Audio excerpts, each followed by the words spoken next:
The night bled red. The full moon hung low and swollen, spilling a strange, crimson light over the endless stretch of blackwood forest. Every shadow breathed, every leaf whispered, and somewhere deep within the wild, something ancient stirred. I should have stayed inside. That thought pulls through me like a warning drumbeat as I trudged along the damp, narrow trail, clutching my camera close to my chest. The town of Ashburn was quiet tonight, far too quiet for a full moon. But I wasn't here for Ashburn. I was here for the rumors, the ones people whispered about in hushed tones at the diner, the ones about wolves the size of horses, about disappearances, about how Blackwood Forest belonged to them. The locals warned me not to come here after dark. I didn't listen. I never do. It had been 3 months since Dad's death, and I still couldn't shake the feeling that there was something missing from the official story. They said it was a hunting accident, but I found the body. The wounds, they weren't from a bear. They were too precise, and they smelled like copper and wild earth. So here I was, chasing ghosts through a cursed forest, hoping to find answers no one wanted me to have. The wind shifted, carrying with it a low, mournful howl that froze me mid-step. Not a coyote, not a wolf either, something else. I crouched instinctively, forcing my breath silent, my heartbeat a frantic drum inside my ribs. Every cell in my body screamed at me to leave, but something primal, something I couldn't explain, kept me rooted in place. Then I saw them, 2 glowing amber eyes, low to the ground, peering at me through the underbrush. I stumbled back, the crunch of dead leaves loud beneath my boots, and in that instant, the creature stepped forward into the pale wash of moonlight. A wolf, massive, towering, beautiful. Its coat was black as ink, thick and shining beneath the moon's crimson glow. But it wasn't its size that terrified me, it was its eyes. There was something unnervingly human about them. Intelligence, calculation, and hunger. The air felt charged, electric, like the moment right before a storm breaks. The wolf growled low in its throat, a sound that vibrated through the ground beneath me, but for reasons I couldn't comprehend. I didn't run. I couldn't. We stared at each other, locked in a silent standoff, and in that heartbeat, I felt it, a strange pull deep in my chest, like an invisible thread tying me to him. Then, chaos, the sound of branches snapping fast, violent. Another howl, this one sharper, closer. From the darkness erupted a second wolf, silver-furred and larger than the first, its teeth bared as it lunged straight for me. I didn't even have time to scream before the black wolf moved. It slammed into the silver one with bone-crushing force. Snarling, snapping, the 2 beasts tumbling violently into the undergrowth. I stumbled back against a tree, heart pounding so hard I thought it might burst, watching fur and fangs blur together under the blood moon. Then the silver wolf yelped, retreating with a guttural snarl before disappearing into the shadows. Silence swallowed the forest again. The black wolf turned to me, chest heaving, muzzle stained with blood that was not his own. His amber eyes locked on mine once more, and for a second, something passed between us, a flicker of recognition, but just as quickly, he bolted, vanishing into the darkness as though he had never been there at all. I stood there trembling, clutching my camera like it could save me, trying to convince myself I hadn't just seen what I saw, except there was proof, because where the black wolf had stood only moments ago, the ground was littered with deep claw marks and a single, strange pendant, half buried in the dirt. I picked it up, breathless, turning it over in my palm. It was carved with a crescent moon and a symbol I didn't recognize, and it was warm, too warm. Before I could process what any of it meant, a sharp snap of twigs behind me made me spin, expecting another wolf, but it wasn't a wolf. It was a man, tall, broad-shouldered, dressed in black with dark, tousled hair falling into his sharp, chiseled face. His clothes were torn, stained with streaks of fresh blood, and his golden eyes, those same amber eyes I'd just seen glowing in the dark, pinned me where I stood. "You shouldn't be here," he said, his voice low, dangerous, edged like a blade. I opened my mouth, but no words came. He took a slow step closer, and even though his presence radiated power, wild and untamed, I wasn't afraid. Not in the way I should have been. "Go home," he growled softly, his voice reverberating with something other, something not human. "Before the others find you." And then, just like the wolf before him, he disappeared into the shadows. I stood frozen in the silence, pendant clutched tight in my fist, pulse roaring in my ears. I didn't know his name. I didn't know what he was. But deep down, in the quietest, most fragile part of me. I knew this was only the beginning. I didn't sleep that night. And no matter how many times I shut my eyes, I saw them, the amber eyes glowing like wildfire beneath the blood moon, the violent clash of fur and fangs, and his voice, low and commanding, telling me to go home. But I couldn't, not yet. By morning, the pendant still sat heavy and warm in my palm. I'd studied its carved crescent moon and strange markings for hours, searching through books, forums, and old archives, but nothing matched. No folklore, no symbol from any language I could find. It was like the thing didn't exist, and yet, the way he'd looked at me, the way he'd known I wasn't supposed to be there, it was connected. I could feel it. So when the sun dipped below the tree line the next evening, I found myself back in Blackwood, walking the edge of danger like a fool begging for fire. The forest was different in daylight, less sinister. Birds chattered above, and the warm, dappled light spilled through the canopy. But beneath it all, the silence was still there, watching, waiting. That's when I heard the snap of a twig behind me. I spun around, heart hammering, expecting the flash of black fur, the sound of paws crunching leaves. But instead, he stepped out from the shadows. The stranger, the man with the wolf's eyes. He was dressed differently this time, black Henley, dark jeans, boots, worn with mud and scars. But he still carried that same raw power, that strange weight to his presence, as though the air itself bent slightly around him. Are you following me? He asked, his voice deep, low, and edged with warning. I swallowed, gripping the pendant tight in my pocket. I could ask you the same thing. For the briefest moment, something flickered in his gaze, surprise, maybe even amusement, but it vanished as quickly as it came. You shouldn't be here, he said, the same words he'd spoken last night, but this time slower, rougher, like each syllable was meant to drag me back to safety. Yeah, well, neither should you. I shot back before I could stop myself. My voice shook, but I held his gaze. What happened last night? Those wolves, you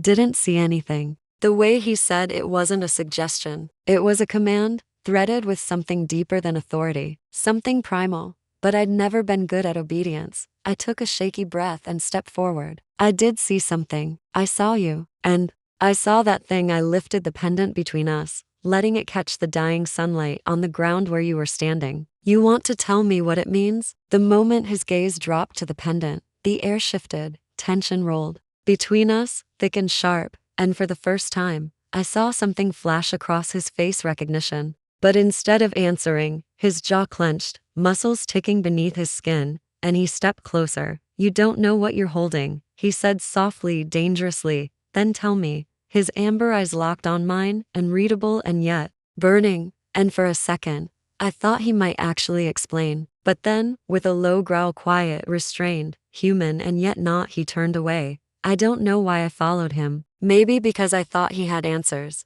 Maybe because part of me already knew there was no going back. But he stopped abruptly, spinning to face me, his expression shadowed. You don't understand the kind of danger you're in. Then make me understand. Silence stretched between us, taut as a drawn bowstring, until finally, he stepped forward, closer than before, so close I could see the faint scar cutting through his left eyebrow. You want the truth? He said, his voice low, lethal, intimate. The forest you're walking in, it doesn't belong to you. It doesn't belong to your kind. A chill rippled through me. My kind? His gaze hardened. Humans.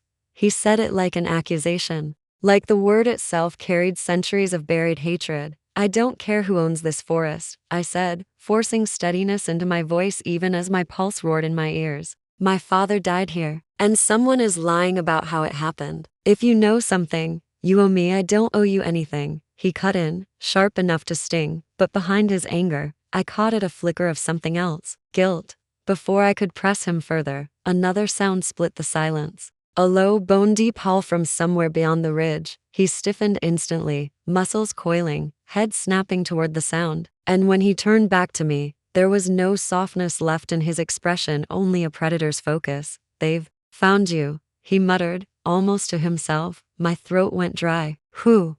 Run. The single word came out like a command, rough and urgent, but my legs felt like stone. I barely had time to react before the rustling started, fast, heavy, closing in from all sides, and then I saw them, 4 figures emerging from the shadows, tall, broad, dangerous. Men. But not just men. Their movements were too fluid, too unnatural. Each one bore strange markings on their necks, tattoos of a half moon and jagged claws. They circled us slowly, and I could feel it, the raw, suffocating energy rolling off them like heat waves. The stranger moved instantly, stepping in front of me, his body tense, protective, ready to tear through anyone who came closer. "Get out of here," he hissed, his voice low and vibrating with something wild beneath it. I shook my head, frozen in place. I can't just leave you, you don't understand," he growled, his amber eyes blazing now, brighter than the setting sun. "They're not here for me. They're here for you." My breath caught in my throat. Before I could ask why, one of the men lunged forward, his teeth flashing unnaturally sharp beneath the light, and in the space of a single heartbeat, the stranger was gone. In his place, a massive black wolf stood where he'd been, fur bristling, lips peeled back over razor-sharp fangs, his amber eyes locked on the fur intruders. The forest erupted into chaos. I should have run. I knew I should have run. But I couldn't, not when he was standing between me and the four intruders, a living wall of muscle and fangs, his black fur bristling under the pale light. The stranger, the man with the wolf's eyes, was gone. In his place stood the beast from last night, larger, darker, more terrifying than before. He moved with lethal precision, a silent predator ready to strike. The four men fanned out, circling us, and as they stepped into the dim light filtering through the canopy, I saw it, something impossible. Their eyes, silver, glowing, not human. One of them, a broad, scarred man with jagged tattoos crawling up his neck, spoke first, his voice sharp and cruel, vibrating with something inhuman. "Step aside, Keon. She's not yours." Keon. The name struck through me like a whisper carried on the wind. So that was his name, the Black Wolf. Keon growled low and deep, the sound so primal it rattled my bones. The other men only smirked, their teeth glinting unnaturally sharp. Beneath the fading light, "She crossed into our territory," the scarred one continued. "By our laws, she belongs to the Bloodfang Pack now." Bloodfang Pack. The name sounded wrong. Violent, dangerous. Keon's hackles rose, his growl deepening into something feral, unearthly. One of the men lunged, and in a blur of black fur and flashing teeth, Keon moved. The world exploded. The sound of bodies colliding shook the ground beneath me. Keon launched himself at the first attacker, jaws clamping around his shoulder, driving him hard into the forest floor. Another wolf, silver-furred and fast-shifted mid-leap, his bones cracking, body warping into a massive beast in seconds before slamming into Keon's side. I stumbled backward, breath ragged, heart thundering, watching shadows and claws blur together in a storm of violence I couldn't comprehend. This wasn't just a fight. This was war. Then one of the intruders broke away from the chaos, his glowing eyes locking on me. He was fast to fast. Before I could scream, Keon was there, slamming into him with crushing force. The wolf snarls tore through the forest like thunder, and this time, the Bloodfang shifters hesitated. One by one, they retreated, melting into the shadows, but not before the scarred one threw me a final look, a promise etched in silver eyes.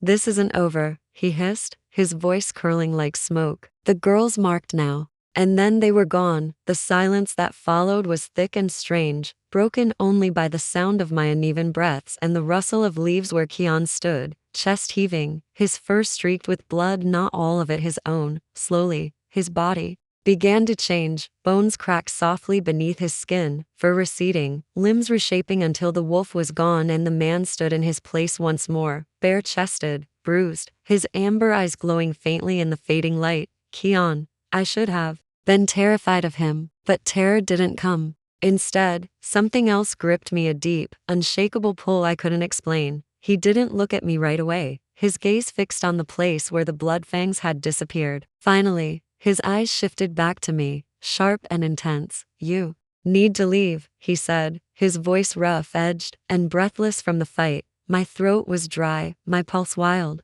I just saw you turn into." "Don't," he warned softly, stepping closer, his jaw tight. "Don't say it. Don't even think it." I stared at him, heat rising in my chest, anger blooming where fear should have been. "You think you can just tell me what I didn't see?" "I watched you shift, Keon. I watched them shift. I watched." "Exactly," he snapped, his voice like a whip. "You watched something you weren't supposed to survive." I froze, the meaning sinking in like ice in my veins. He sighed, dragging a hand through his dark, sweat-damp hair, frustration etched into every line of his face. You don't belong here. Not in this forest. Not in our war. The word hit me hard. You're one of them, I whispered, his jaw clenched, but he didn't deny it. The silence between us stretched taut, broken only by the distant echo of another wolf's howl. Finally, he looked at me, and there was something raw in his expression, something wild and wounded. You don't understand what's hunting you, he said, softer now, almost desperate. The bloodfangs won't stop until they have you. And if they get you, I can't protect you. My grip tightened around the pendant in my pocket, its strange warmth pulsing against my palm like a heartbeat. Why? Why do they want me? His gaze darkened, unreadable. Because you're not supposed to exist. My chest tightened, confusion twisting into fear. What are you talking about? You're not just anything, he growled, stepping closer, his voice low and fierce, each word cutting deep. You think it's coincidence that you came here? That you crossed into my territory the night the blood moon rose? That pendant you found isn't just some trinket, it's a bond mark. I blinked, trying to process his words. What? His golden eyes burned hotter, unblinking. It means you've been claimed, human. By me. My breath caught, my heart slamming violently against my ribs. Claimed? Before he could answer, another distant howl split the air louder, closer, angrier. Kian's head snapped toward the sound, his body tense, his muscles coiled tight. There. Coming back, he said, his voice a low growl rumbling like distant thunder. And next time, they won't leave without you. He stepped forward, so close I could feel the heat radiating from his bare skin, his scent sharp and wild and intoxicating. You need to decide right now, he said, his voice low and dangerous. Each word a promise. You can run back to your little human life, or you can come with me. I swallowed hard, breath catching in my throat. And if I stay? His gaze locked on mine, burning, unyielding. Then you're mine, he said, voice barely above a whisper, but heavy enough to shake the ground beneath us. I didn't realize I'd made my choice until I was already following him. Kian moved fast through the forest, his strides long and purposeful, but silent as if the earth itself bent to his will. I stumbled more than once trying to keep up, the damp roots and tangled brush catching at my boots, yet somehow I couldn't bring myself to turn back, because I knew, deep in my bones, that going back wasn't safe anymore, not after what I'd seen, not after what I'd heard. When we finally stopped, we were deep within Blackwood, far past the trails where hunters dared to go. A clearing opened before us, lit by shards of moonlight slicing through the thick canopy. The air was colder here, the silence heavier, broken only by the soft hum of cicadas in the distance. Kian turned to face me, his expression unreadable,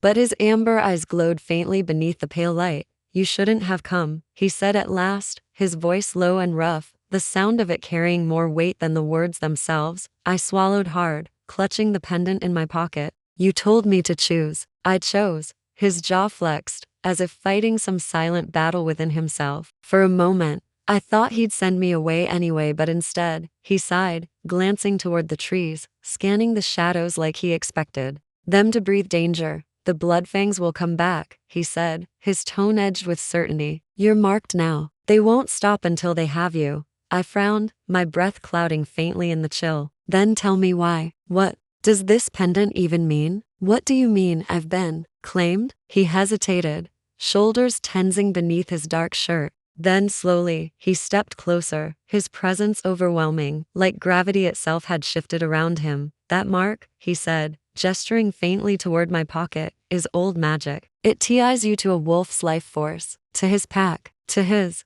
fate. His gaze burned into mine, unyielding, intense. When you touched it, the bond recognized you, and it chose me. I shook my head, backing up a step, my thoughts spiraling. No, that's insane. I am human. I don't even belong in this world of yours. Something flickered in his expression, then something fragile, quickly hidden. Neither did my mother, he said softly. The confession startled me, pulling the breath from my lungs. He didn't look at me when he said it, his gaze drifting instead toward the moonlit treetops, lost in memory. She was human, he continued, his voice quieter now, heavy with shadows. She fell in love with a wolf she wasn't supposed to. A rival alpha, I said nothing, afraid to break the fragile thread between us. They killed her for it, he finished, his voice flat, controlled, but I heard the sharp crack beneath. The calm, my chest tightened, the weight of his words sinking deep. That's why you hate the bloodfangs, I whispered. They're the ones who, yes.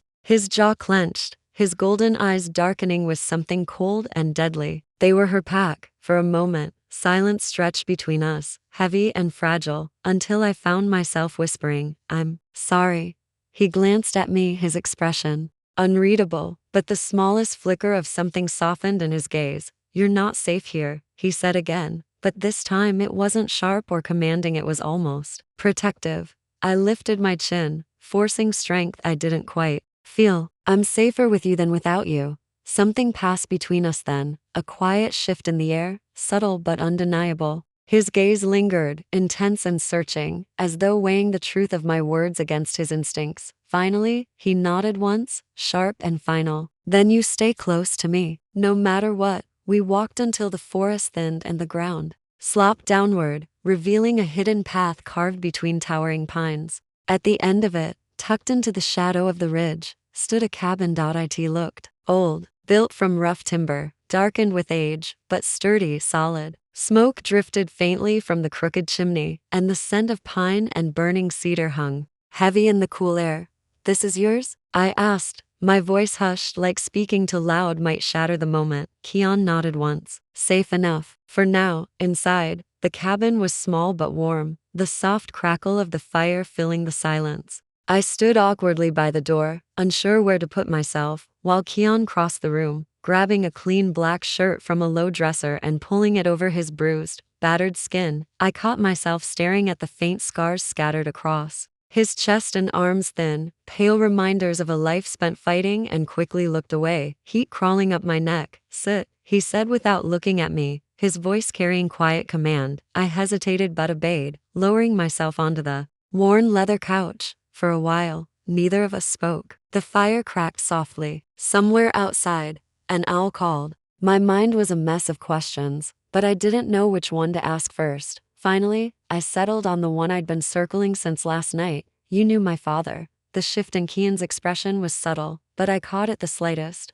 flicker of something like recognition. I knew of him, he said carefully, his amber gaze fixed on the flames. He hunted here sometimes. He knew there were things in this forest better left alone. Then why is he dead? My voice came out sharper than I intended, my hands curling tight in my lap. Keon's jaw tightened, his silence louder than any answer. You know, don't you? I pressed, my chest tightening. You know what happened to him. His gaze met mine, burning, unblinking, and for a long suspended moment, I thought he might tell me the truth. But then, slowly, he looked away. It's not my story to give, he said, his voice low, final. Frustration burned hot in my chest, but before I could respond, the deep, distant howl of a wolf broke through the silence, sharp and haunting. Keon stiffened instantly, rising to his feet in one fluid motion, his golden eyes glowing faintly again in the firelight. They've found us, he said, my breath caught. The bloodfangs? He nodded once, already moving toward the door. They want what's mine. The words hit me like a spark to dry tinder, and I stood quickly, my pulse pounding.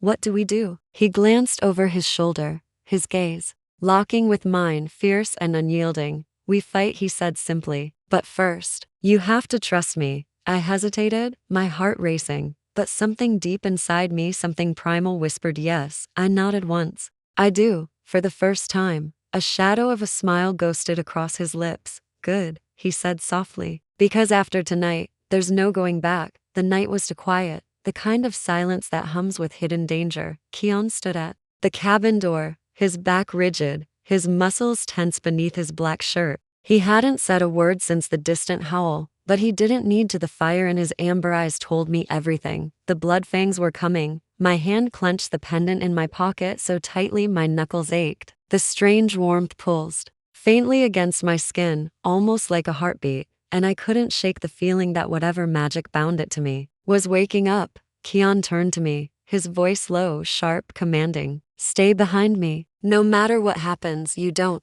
move. Do you understand? I nodded, swallowing hard, but my heart was racing so fast it felt like it might tear through my chest. Before I could ask anything more, The first sound came a faint crunch of footsteps outside. Then another, and another. Keon stiffened, nostrils flaring, his jaw tightening as he inhaled the cold night air through the open window. 4 of them, he muttered, almost to himself. 2 front to back. How can you smell that? I whispered. His gaze slid to mine, sharp, unyielding. Because I'm not human. The words hung between us, undeniable now. I wanted to ask 100 questions, but the moment shattered when the front door shook violently beneath a heavy impact. The wood creaking and splintering, Keon's voice dropped lower, rougher. Stay here. Before I could protest, he was already gone, moving with impossible speed, a blur of motion as he flung the door open and stepped outside into the moonlit clearing. I crept to the edge, peering through the cracked doorway, and that's when I saw them, the Bloodfangs, 4 men, broad-shouldered, radiating danger, their silver glowing eyes cutting through the darkness like blades. Each bore the same jagged tattoos etched into their skin, twisting down their necks and arms like living shadows. The scarred one from before stepped forward, his lips curling into a grin that didn't reach his cold, glimmering eyes. Keon, he drawled, voice low and mocking. Still hiding humans in your territory? You always did like breaking rules. She's not yours, Rafe, Keon growled, his voice deep, raw, vibrating with something primal beneath the surface. Turn back before you regret this, Rafe smirked, tilting his head, his movements slow and deliberate, predatory. You can't keep her. You know the laws. She crossed into Bloodfang land. By right, she belongs to us. She belongs to no one, Keon snapped, his voice sharp enough to cut through the cold night air. But she's under my protection. That's all you need to know.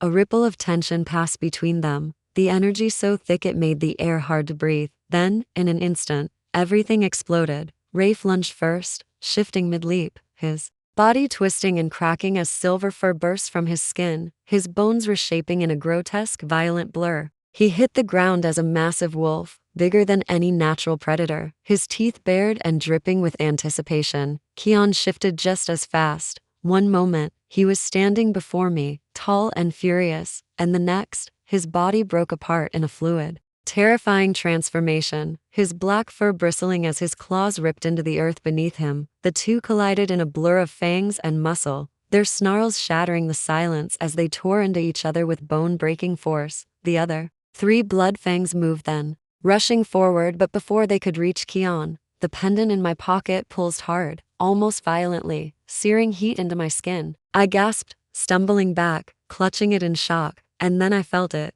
Something inside me shifted. It wasn't pain exactly, more like a sudden awareness of him. I could feel Keon's heartbeat pounding in my own chest, feel the strength of his fury, the raw, wild pull of his instincts. His fight wasn't just his anymore. It was mine too. The bond. Oh God, it was real. Keon. I cried before I could stop myself, and his head whipped toward me for the briefest fraction of a second, just enough time for Rafe to slam him into the ground with bone-cracking force. Run, Keon's voice tore through my mind, not my ears, but my mind. I stumbled back, shaking, the sudden telepathic connection rattling through me like lightning. My legs refused to obey. Every instinct screamed to stay, to fight, even as chaos erupted around me. One of the Bloodfangs spotted me, his glowing silver gaze locking on mine as he shifted mid-stride, fur bursting across his skin, jaws snapping. As he lunged for me, I barely had time to scream before Keon was there, slamming into him with brutal force, his teeth sinking deep into the wolf's neck. The Bloodfang yelped, thrashing violently, before retreating into the shadows. But there were still 2 more. The fight blurred into violence and sound growls, claws tearing into flesh, the sharp metallic tang of blood filling the cold night air. My breaths came fast and ragged, my heart racing in sync with Keon's as though our bodies were tethered by an invisible thread. And then, silence. The last Bloodfang fled, limping into the dark forest, their silver eyes vanishing into the night. Keon stood in the clearing, chest heaving, black fur matted with blood. He turned to me slowly, his amber gaze glowing faintly under the moonlight. I should have been terrified. Massive, dark, his fur blacker than midnight, tipped in silver where the moonlight kissed it. His eyes glowing the same haunting shade of storm gray I'd drowned in since the moment I met him. I stumbled back, choking on air, but my legs refused to move. I couldn't look away. I couldn't. The ground beneath me felt unsteady, but the world itself seemed to still like everything else had gone silent, so I could hear the thunder of my own heart. He lowered his head slightly, ears twitching, watching me not as prey, but as something infinitely more dangerous. Something tethered, fated. My breath hitched. "Oh my God," I whispered. "It's true." For a long moment, I couldn't move, couldn't think. Every instinct in me screamed to run. Yet another, deeper instinct, the one buried in my bones, whispered to stay. I took a trembling step forward, and his muscles tensed. One wrong move, and he could vanish into the shadows. But then, I reached out. My fingertips brushed against his fur, softer than silk, warmer than fire, and his wolf shivered beneath my touch. Something ancient and unspoken passed between us, a current thrumming under my skin, binding me to him in a way that defied logic, defied humanity. When he shifted back, his breath was uneven, his voice rough, torn at the edges. "I didn't want you to find out like this," he murmured, avoiding my gaze. "Not yet." I swallowed hard, my voice unsteady. "So, everything, the warnings, the danger, the way the other wolves look at you, it's because you're one of them." No, his head snapped up, his storm gray eyes fierce, burning with something I didn't understand. "I'm not one of them." He stepped closer, lowering his voice until it trembled with something sharp, something broken. "I'm their alpha." The word struck me like a blade. Alpha. The leader. The one who commanded the same creatures that haunted my nightmares. The one who, by all logic, I should fear more than anyone. But I didn't. God help me, I couldn't. Before I could respond, a distant howl ripped through the forest, deep and mournful, echoing off the cliffs like a warning. Kieran's entire body went rigid. "They've found us," he said, his voice barely more than a growl. My stomach dropped. "Who?" "The Night Fang pack," he snapped, already scanning the darkness beyond the ridge. "We don't have much time. If they see you with me, you won't make it out alive." My chest constricted. "Then come with me." No, his jaw tightened, his eyes glowing faintly in the moonlight, wolf and man blurring at the edges. "I have to keep them away from you. You're not ready for what comes next." I grabbed his wrist, desperate, my voice breaking. "Kieran, don't do this." His hand came up, cupping my face with surprising gentleness, his thumb brushing away the tear I didn't realize had fallen. "You have to trust me," he whispered. "Please." And then, before I could speak, he was gone, a shadow melting into deeper shadows, swallowed by the trees and the cold, silver-lit night. I stood frozen in place, heart pounding, the world tilting beneath me as the distant howls grew louder, closer. And for the first time since meeting him, I realized something terrifying. Kieran wasn't just dangerous, being near him made me dangerous too. The night was restless. The air hung thick with unease, as though the forest itself knew what was coming. I couldn't sleep. Every creak of the cabin, every howl in the distance, gnawed at my nerves. My body was exhausted, but my thoughts refused to quiet. Ronan hadn't returned since his confrontation with Darius. He'd left without a word, shifting into his wolf and vanishing into the wilderness. And though I hated admitting it, I missed him. I stepped outside onto the porch, pulling my sweater tighter against the icy wind. The moon was nearly full, a swollen, glowing orb that seemed to pulse with power. Shadows stretched and warped across the trees, making the forest look alive. I didn't notice him until he spoke. "You shouldn't be out here." I spun around, startled. Ronan stepped out from the edge of the tree line, his shoulders tense, his face streaked with sweat and dirt. His shirt was torn, his knuckles bloodied. "Ronan," I breathed, relief and worry mixing in my voice. "Where have you been?" He didn't answer right away. His gaze flicked toward the moon, then back to me, his jaw tightening. "Preparing," he said finally, his voice low, rough. "We're running out of time." My heart skipped. "Preparing for what?" "The blood moon," he said, stepping closer. "It's only 3 nights away. The barrier between our world and theirs weakens under its light. That's when Darius will make his move." I frowned. "Darius? The other alpha?" Ronan's eyes burned like embers. "He won't stop until I'm dead. And if he wins, you're not safe either. He'll claim you as punishment." A shiver ran down my spine. My chest tightened. "Why me?" "Because," he said, pausing as though the words pained him, "you're mine." My breath caught. My heart slammed against my ribs. I wanted to deny it, to tell him he was wrong, but deep inside, I already knew. I'd felt it from the moment I'd met him. The pull, the connection, something ancient and primal, threading our souls together. You don't get to say things like that, I whispered, taking a step back. He moved forward, his voice almost a growl. You think I want this? You think I asked for you? He stopped,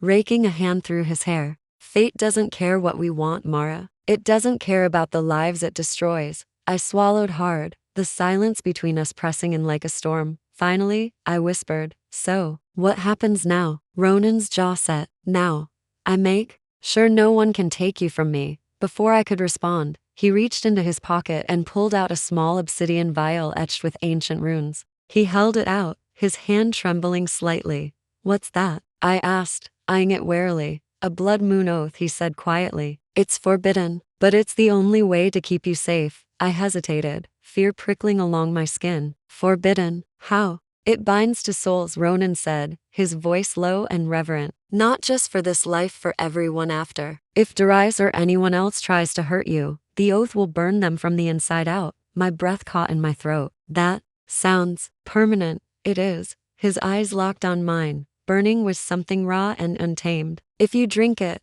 there's no going back. I stared at the vial, my pulse thundering in my ears. This wasn't just about survival, this was about surrender. About tying myself to Ronan forever, knowing I barely understood what he really was, or what this bond meant. Before I could answer, a low, guttural growl echoed from the woods. Ronan stiffened instantly, his head snapping toward the sound. Another growl followed, deeper, louder, closer. He cursed under his breath. They've found us.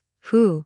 I whispered, panic rising. He didn't answer. Instead, he grabbed my hand and yanked me toward the cabin. Stay inside. Lock the doors. Do not open them for anyone but me. I pulled against him, my voice shaking. Ronan, wait, you can't fight them alone. His golden eyes blazed under the moonlight, his wolf peering through. I was born to fight them. Before I could stop him, he shifted right before my eyes. The sound was wet and violent, bones snapping, muscles tearing, fur erupting along his skin. In seconds, the man was gone, replaced by a massive black wolf, his eyes still the same burning gold. I stumbled back, heart pounding, unable to look away. He was beautiful and terrifying, power and violence wrapped in flesh and fur. He let out a deafening snarl and launched himself into the forest just as shadows began to emerge from the darkness. Shapes. Wolves. At least 4 of them. Their eyes glowing crimson under the moon. Darius's pack. My breath hitched. I ran inside, slamming the door and bolting it shut, but my ears caught every sound outside. Snarls. Snaps. Bone against bone. Flesh against teeth. Ronan's roar shook the ground. I pressed my back to the door, trembling, praying, every muscle in my body coiled with dread. I could feel the bond between us thrumming, pulling me toward him, even as I stayed frozen in place. Then suddenly, silence. Too much silence. I crept to the window, peeking out just in time to see Ronan standing over one of the wolves, his muzzle dripping crimson. The other 3 had retreated into the shadows, their howls fading into the night. Ronan turned, his chest heaving, and his glowing eyes locked on mine through the glass. I expected rage, violence, something monstrous. Instead, I saw only one thing. In his gaze, desperation, and beneath it, fear. He staggered toward the cabin, shifting back into his human form mid-step, his body covered in blood and deep gashes. When he reached the porch, his voice was hoarse, almost breaking. We don't have a choice anymore, Mara. I froze, gripping the doorframe, my heart hammering. What do you mean? He looked at me, his expression dark, haunted, and painfully sincere. You have to take the oath. Tonight, and for the first time. I wasn't sure if he wanted to protect me, or claim me. The fire crackled softly inside the cabin, its warmth fighting against the creeping chill of the night. The storm had passed hours ago, but the silence it left behind felt heavier than thunder ever could. Leela sat by the window, knees drawn to her chest, watching the moon's pale light spill across the forest floor. Her heartbeat hadn't slowed since the moment Kieran carried her out of the river, his arms strong, protective, yet trembling with something unspoken. She hadn't dared ask. She hadn't dared breathe. Kieran paced near the fireplace, his body restless, energy crackling off him like static. His shirt clung to him, damp from the night's chaos, and his jaw was clenched so tightly she could see the tension ripple beneath his skin. Every now and then, his amber eyes flicked toward her, only to dart away before she could meet them. You haven't said a word since we got back, Leela whispered, her voice barely audible over the soft hiss of burning wood. Kieran stopped, his back to her, one hand braced against the wooden wall as if holding himself together. For a long moment, he said nothing, and Leela wondered if he'd even heard her. Then he exhaled slowly, a sound that trembled with restraint. If I speak, I'm afraid I won't be able to stop, he said at last, his voice low, rough, almost broken. The confession sent a shiver through her, but she pushed past it, standing and taking a tentative step closer. Stop what? She asked gently. Kieran turned then, finally meeting her gaze, and the storm she found in his eyes nearly stole her breath. Pain, longing, guilt, a hunger so raw it made her pulse stutter.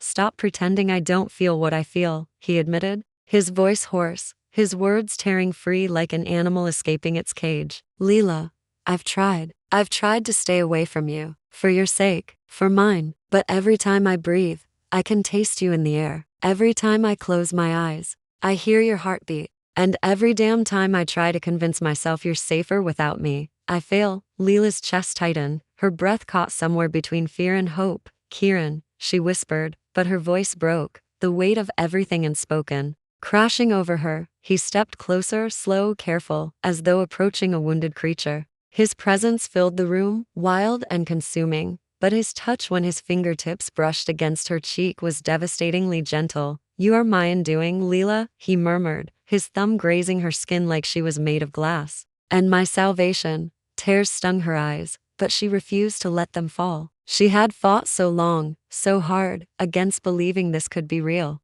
against wanting something she had no right to want. And yet, the bond between them burned hotter than reason, fiercer than fear. You're going to destroy me, she said softly, the tremor in her voice betraying her. Kieran's lips curved in the faintest, saddest smile, one that didn't reach his tortured eyes. Then we'll burn together. Before she could think, before she could breathe, he closed the distance between them. His hand cupped the back of her neck, pulling her forward as his lips met hers in a kiss that shattered everything she thought she knew about control. It wasn't soft. It wasn't hesitant. It was desperate, the kind of kiss born from years of silence, from unspoken desires they'd both been too afraid to name. Leela's fingers tangled in his damp shirt, pulling him closer, kneading him nearer. The heat of his body, the steady pound of his heart against her chest, the low growl that rumbled deep in his throat. It consumed her, set her alight from the inside out. But just as the world threatened to fall away, Kieran pulled back, his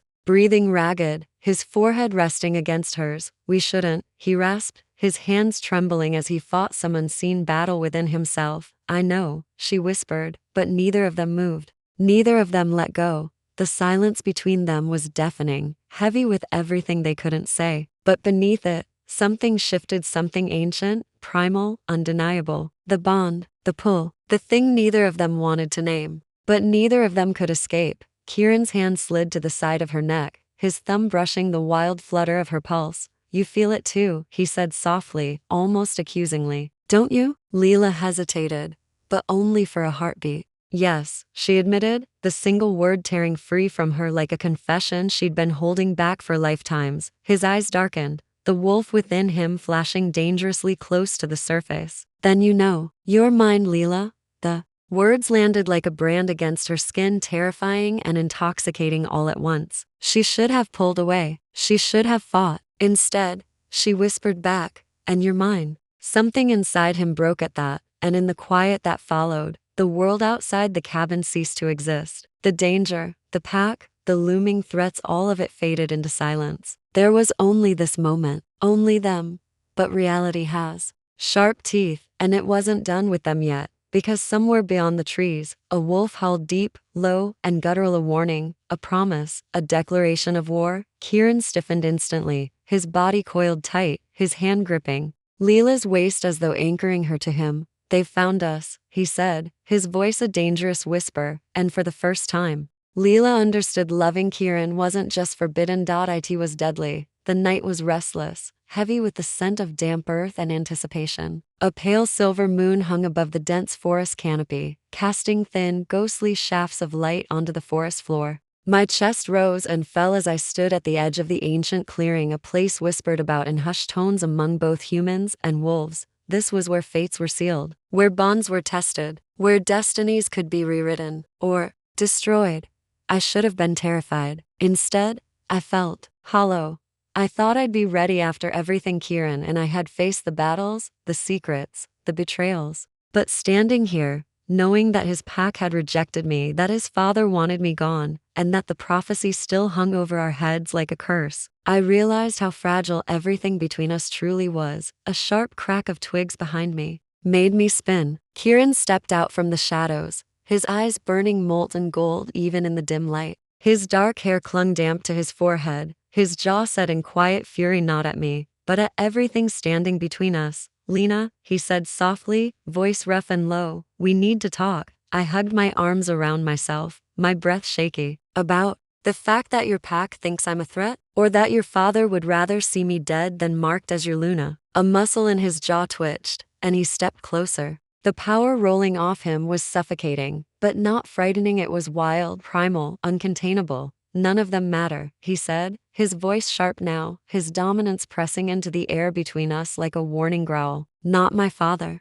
not the council, not even the prophecy. I swallowed hard, forcing myself to hold his gaze. You can say that, Kieran, but it's not true. Everything matters. I'm not one of you. I don't belong in this world. His lips parted, and for a moment, I thought he'd argue. But instead, he reached out and grabbed my hand, threading his fingers through mine with quiet desperation. You belong with me. The weight of his words crushed me and healed me all at once. My chest ached with the intensity of it, the certainty in his voice, as if the universe itself couldn't change what he'd just declared. Kieran, I whispered, but the rest of my sentence was stolen by a distant, bone-shaking howl. He tensed instantly, his entire body coiled like a predator ready to strike. They're close, he said under his breath. Ronan's sentries. My father won't give up on splitting us apart. I froze. What do we do? He turned back to me, his expression fierce, resolute, the alpha of his pack, the man destined to rule, but also the man who'd burn the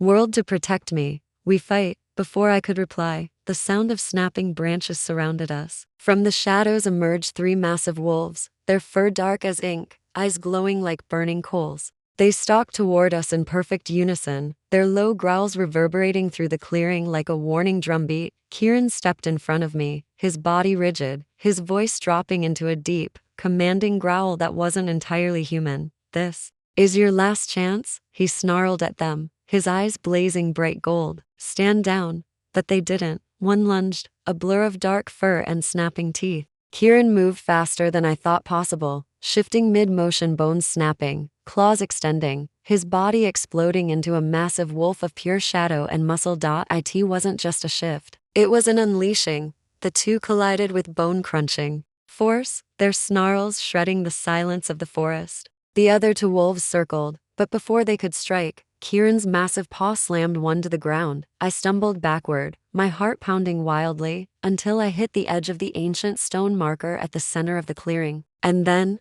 I saw its strange carvings along the surface glowing faintly under the moonlight, pulsing like veins of silver fire. It called to me. Something deep inside whispered that this was no ordinary place, that the stones weren't just relics, they were conduits of power. Lena, Kieran's voice ripped through my thoughts, pulling me back. I turned just in time to see the third wolf leaping for me, massive jaws open, claws flashing. I screamed and everything stopped. The world exploded into silence, time itself freezing for a heartbeat. My vision blurred, and then something inside me broke open, flooding my veins with a searing electric heat. A burst of energy erupted from my body, throwing the attacking wolf backward into the trees with inhuman force. When the silence faded, the clearing was still. The other wolves lay sprawled on the forest floor, unconscious but alive. Kieran shifted back, panting, his body trembling from the fight, but his wide, stunned gaze was locked on me. Lena, he breathed, his voice barely more than a whisper. What was that? I stared at my hands, my entire body shaking. I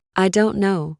But deep down, I did. The carvings, the prophecy, the bond between us. Something ancient had awakened inside me tonight, something tied to him, to this place, to the blood-soaked history of our fates. Kieran stepped toward me, cupping my face in his hands, his voice raw and trembling.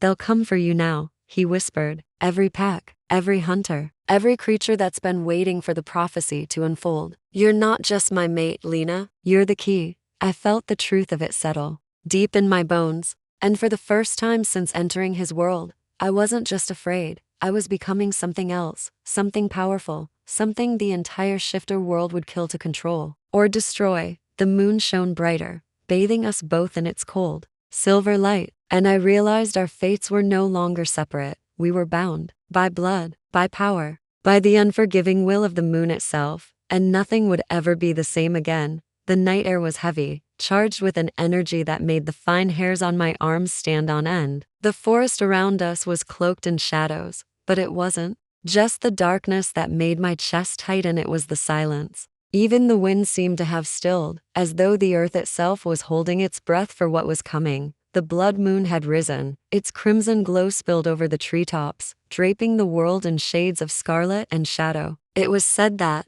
under the blood moon, old odes would resurface, ancient magic would awaken, and the fate of every living soul tied to the packs would be rewritten. I'd thought these were just stories, until tonight. I stood beside Kellen at the edge of the ridge, my hand tangled in his, though his grip was tighter than I'd ever felt before. He was trembling not from fear, but from the raw energy surging beneath his skin. His wolf was dangerously close to the surface, fighting against his restraint, and his usually sharp golden eyes were glowing with an intensity that looked almost inhuman. "Stay behind me, Arya," he murmured, his voice low and rough, like it was dragged over gravel. "No matter what happens tonight, don't run, don't fight them, stay behind me." But even as he said it, the howls began. They rose from deep within the valley, chilling, haunting, layered in tones that carried pain, rage, and triumph all at once. I knew that sound. It wasn't the call of Kellen's pack. It was the enemy, the Silver Fangs. My heart skipped. "They're here." Kellen's jaw clenched. They were always going to come. The trees behind us rustled violently, and within seconds, shapes emerged from the shadows. Wolves, massive, sleek, and terrifyingly silent. Their fur gleamed silver beneath the moonlight, their movements coordinated, precise, predatory. At their center was a figure I'd only seen once before: Darius, alpha of the Silverfang pack. His presence was magnetic and lethal, his energy dark and unyielding. He wasn't in wolf form, but I didn't need him to shift to know he could rip the world apart if he wanted to. "Kellen," Darius said smoothly, his voice deep and cool, though his tone dripped with venom. "You've grown reckless." Kellen stepped forward, shielding me completely. "And you've grown desperate." Darius's lips curled into the faintest smirk. "You've broken the truce. You've marked a human." I froze. My stomach twisted violently. This was it. This was what the entire night was circling toward. The truth, the marking, the bond between us. And it was forbidden. "She isn't just human," Kellen snarled, his voice sharp enough to cut steel. "She's mine, my mate." A ripple of shock ran through the gathered Silverfang wolves. Even Darius's cold composure cracked for a split second before hardening again. "Then you've sealed both your fates." Before Kellen could respond, a blast of wind tore through the clearing, carrying with it an otherworldly hum that made my ears ring and my chest ache. The blood moon pulsed, yes, pulsed as though alive, and a deep rumble echoed through the earth beneath us. "What's happening?" I whispered, clutching Kellen's arm. His breathing was ragged now, his entire body taut with strain. "The blood oath," he said hoarsely. "Darius is invoking it."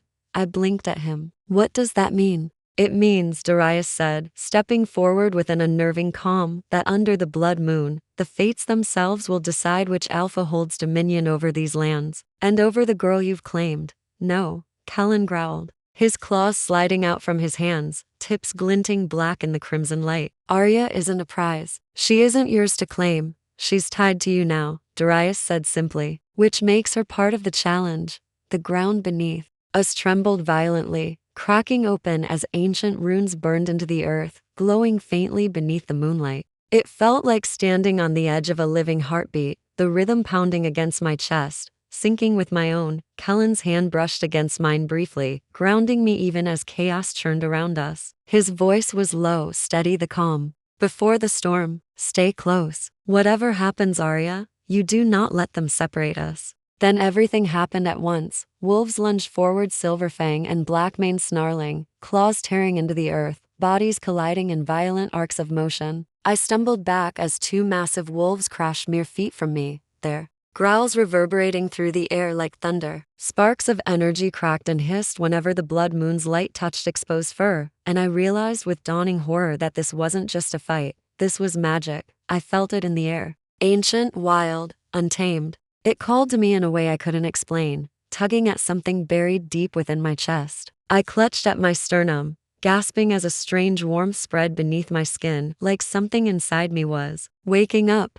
Kellen noticed instantly, his head snapping toward me even mid-battle. "Arya, no, don't fight it. I don't understand." My voice cracked, but before I could say anything more, a wolf tackled Kellen from the side, and he went down hard, a snarl ripping from his throat. Darius stood across from us, calm, collected, and impossibly still, as though he already knew the outcome. His silver eyes locked on mine, and a shiver ran down my spine. "You feel it too, don't you?" he said softly, too softly for anyone else to hear. "The bond. The blood moon calls to you because you're not just human, Arya. You never were." I froze. The words sank into me like blades, sharp and final. Before I could respond, Kellen lunged at him, shifting midair, his massive black wolf form crashing into Darius with a force that shook the ground. The roar of wolves, the crackle of magic, the crimson glow of the blood moon, it all blurred together into chaos and fire, and through it all, one thought repeated, louder than the rest. I wasn't just a girl caught between two packs, I was something else, something neither of them were ready for.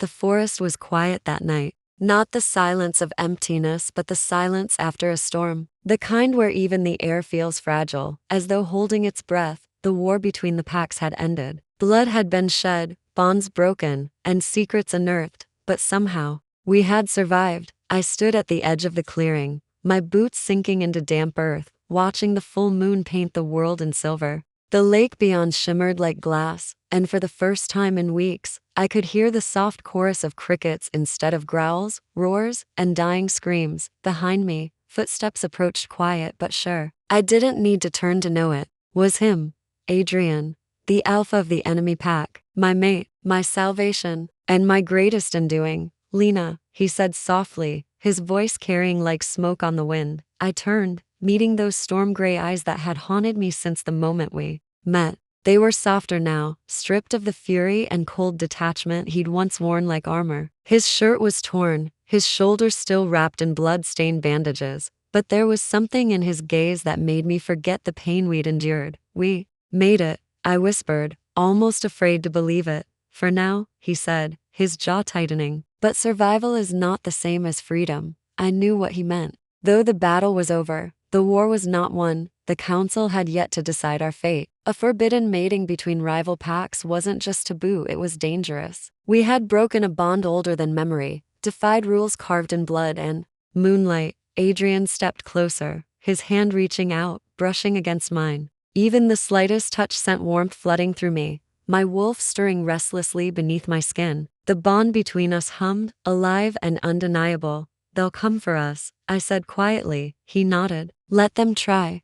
His voice held that quiet, unshakable confidence that both terrified and comforted me. Adrian had burned his bridges, challenged his birthright, and defied centuries of blood loyalty, all for me. For us.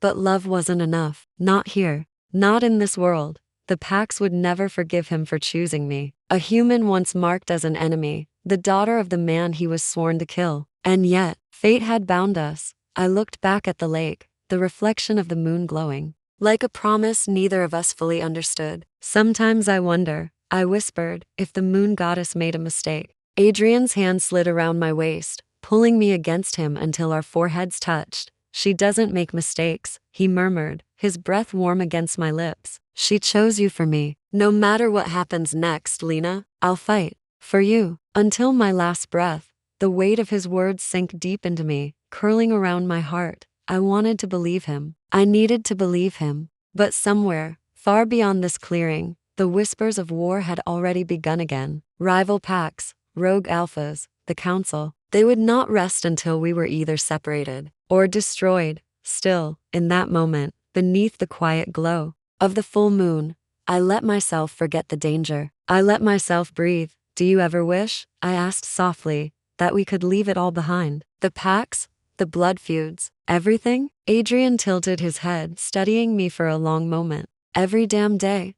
Then maybe we should. His eyes widened slightly, surprise flashing in their depths. Run, I said, the word trembling out of me like a prayer. Leave this place. Leave them. Start over somewhere they can't find us. For a heartbeat, he didn't answer. Then, slowly, a dangerous, beautiful smile curved his lips. If that's what you want, he whispered, then I'll burn the entire world to give it to you. The bond between us surged, a pulse of heat and power so strong it stole my breath. My wolf roared within me, claws scraping against the fragile edges of my control, sensing his promise, claiming it as truth. And in that moment, beneath the weight of destiny, I realized something profound. We were no longer just two broken souls, caught in a war we didn't start. We were fire and shadow, blood and moonlight. We were inevitable. The world could come for us. The pacts could hunt us. The council could curse us. But we were no longer afraid, because no matter what came next, we would face it together. Adrian brushed his lips against mine, soft, fleeting, but enough to ignite every nerve in my body. Come with me, he breathed, and I did. Hand in hand, we stepped into the dark forest beyond the clearing, leaving behind the ruins of our past, stepping into a future unknown. Above us, the moon goddess watched in silence. The air shifted, the night breathed, and somewhere deep inside, I knew this was only the beginning. The story of us of forbidden love, of broken oaths and wild destiny, was far from over, because the bond between a fated pair can never be broken.